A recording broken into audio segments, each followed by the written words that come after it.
வணக்கம், welcome to சுவை six. இன்றைக்கி கொங்கு ஸ்டைலில் கடலை சட்னி பார்க்கலாங்க. பார்த்திங்கன்னா நல்லா ஒரே மாதிரி வறுத்துக்கணும். இப்போ அதை பொட்டு எடுத்து வச்சுருக்கிறேன், பாதி பொட்டு எடுத்து வச்சுருக்கிறேன். அதுக்கப்புறம் மிளகாய், மல்லி, சீரகம் 2 மிளகு போட்டு வறுத்துக்கிறேங்க. இது ஃப்ளேவர் கொடுக்கும் அந்த சட்னிக்கு, காரத்துக்கு மிளகாய். இப்போ பார்த்திங்கன்னா இந்த மாதிரி உடச்சிட்டு வந்துட்டோம். இன்னுமே நல்லா பொட்டு நீக்கிறனால நீக்கலாம். நான் கொஞ்சம் பொட்டு இருந்துட்டு போகுதுன்னு அப்படியே விட்டுட்டேங்க. இந்த மாதிரி தான் நாங்கள் கடலை சட்னி அரைப்போங்க. ரொம்ப சிம்பிள் ரெசிபி, ரொம்ப டேஸ்டி ரெசிபி.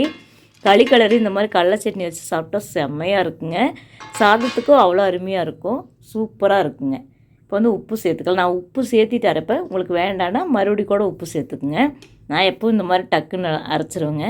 புளி அதே மாதிரி உப்பு சேர்த்தும் போதே புளியும் சேர்த்திடுவேன். இன்றைக்கி மறந்துட்டேன், மறுபடியும் சேர்த்திக்கிட்டேன். இப்போ அரைச்சி எடுத்துக்கிட்டோம். இந்த மாதிரி கொஞ்சமாக தண்ணி விட்டு வச்சுக்கலாங்க.